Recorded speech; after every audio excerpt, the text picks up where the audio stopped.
नमस्कार। मणिपुर राज्य एक बार फिर जल उठा है।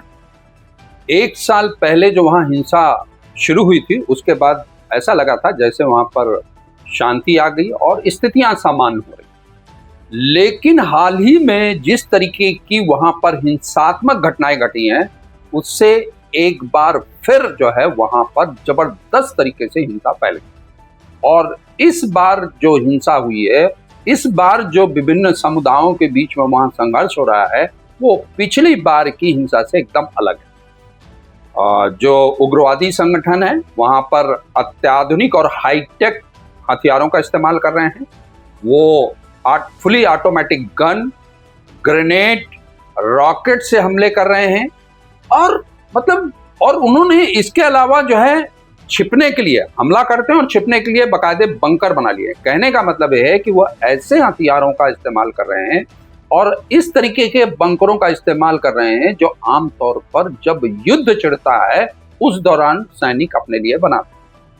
और इस हिंसा में अनेक लोग अब तक मारे भी जा चुके हैं।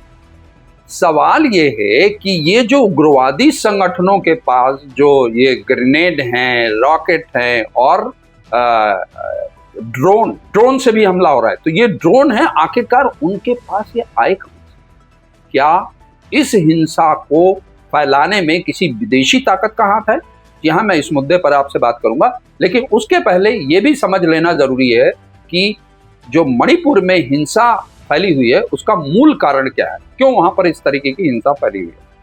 तो मणिपुर की थोड़ा सा जो जातीय संरचना है उसके बारे में और भौगोलिक संरचना के बारे में बता दूं।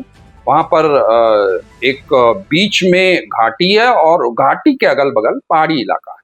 जो घाटी का इलाका है वहाँ पर बेसिकली मैती समुदाय के लोग रहते हैं। वहाँ का जो बहुल समुदाय है वो मैती समुदाय है, वो वहाँ रहता है। और जो पहाड़ी इलाकों में 2 प्रमुख और जनजातीय समुदाय रहते हैं, एक है कुकी और नागा। अब जो ये मैती समुदाय है जो घाटी के इलाके में रहता है वो आर्थिक और राजनीतिक तौर पर संपन्न माना जाता है।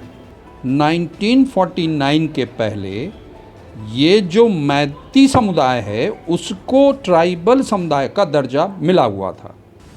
अब उसकी यही मांग है कि एक बार फिर उसका जो ट्राइबल स्टेटस है वो बहाल किया जाए और यही विवाद का मुख्य कारण, यही जड़ है। जो कुकी समुदाय है जो संख्या में कम है, उसने इसका विरोध किया और विरोध जैसे ही किया उतर करके सड़कों में, तो 3 मई 2023 को जो है हिंसा फैली और उसके बाद एक जो वहाँ घटनाएं घटी वो सब हमको मालूम है, खबरों में आपने पढ़ा भी होगा। और ये हिंसा लगातार फैलती गई और इस हिंसा में जो है लगभग 200 से अधिक लोग मारे गए और 40,000 से अधिक लोग बेघर हो गए। कहने का मतलब बहुत नुकसान हुआ इस हिंसा में। और लेकिन जो कुकी समुदाय है, कुकी समुदाय क्यों विरोध कर रहा है कि हैती समुदाय को ट्राइबल स्टेटस दिया जाए? वो इसका विरोध इसलिए कर रहा है, उसका मानना है कि जो हैती समुदाय है पहले से आर्थिक और राजनीतिक तौर पे काफी संपन्न है। अगर उसको ट्राइबल स्टेटस दे दिया जाएगा तो उसके बाद जो हैती समुदाय है वो और अधिक कुकी समुदाय पर हावी हो जाएगा। और जो पहाड़ी इलाकों में कुकी समुदाय के लोग रहते हैं, हैती समुदाय वहां भी जमीनें खरीद लेगा और जमीनें खरीदने के बाद जो कुकी समुदाय की वहां पे एक तरीके से बहुत कमजोर स्थिति हो जाएगी, इसलिए वो इसका पूरी तरीके से विरोध करता है। लेकिन मैं वापस उसी मुद्दे पे आता हूं। अभी फिलहाल ये सवाल नहीं है कि हिंसा का क्या कारण है। मुख्य सवाल ये है कि जो हिंसा में इस्तेमाल होने वाले अत्याधुनिक और हाईटेक हथियार हैं वो आखिरकार इन उग्रवादियों के पास आए कैसे? जो आमतौर पे सेना के पास इस तरीके के इक्विपमेंट्स होते हैं, संचार के भी बहुत हाईटेक इक्विपमेंट्स हैं उनके पास, तो वो उनके पास पहुंचे कहाँ? तो उसके लिए ये समझने की आवश्यकता है कि जो मणिपुर की सीमा है वो लगभग 1,500 किलोमीटर लंबी सीमा है जो म्यांमार के साथ लगती है। और म्यांमार में कई उग्रवादी संगठन काफी सक्रिय हैं जो मणिपुर में भी हिंसा फैलाने और भड़काने का काम करते हैं।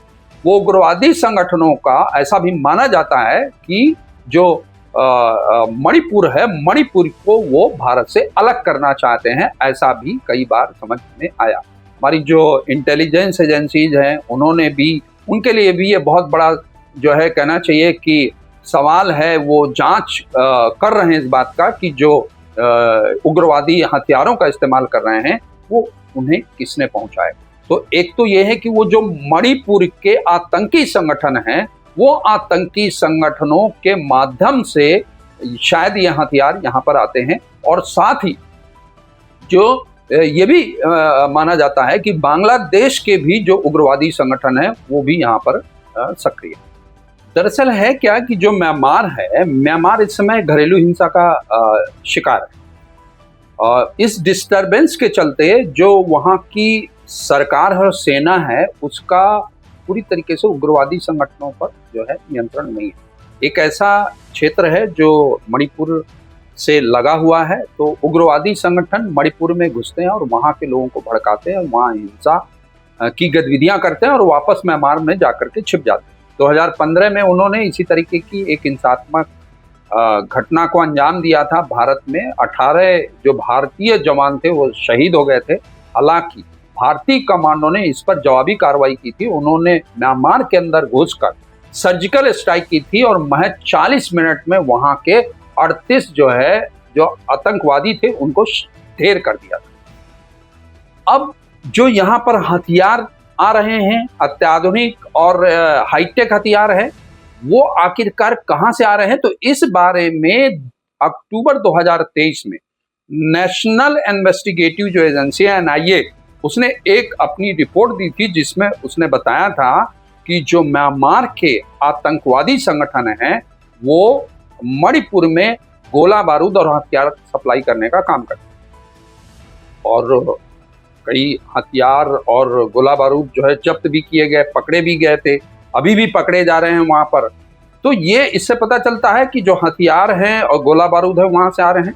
और एक आतंकी संगठन है पीपुल्स डिफेंस फोर्स, जो ड्रोन के माध्यम से को टूल बना करके हमला करता है। तो इससे ये भी पता चलता है कि ऐसी पूरी आशंका है कि पीपुल्स डिफेंस जो फोर्स है उसने जो है यहाँ के जो अतिवादी संगठन हैं मणिपुर के, उनको ये ड्रोन सप्लाई किए हुए।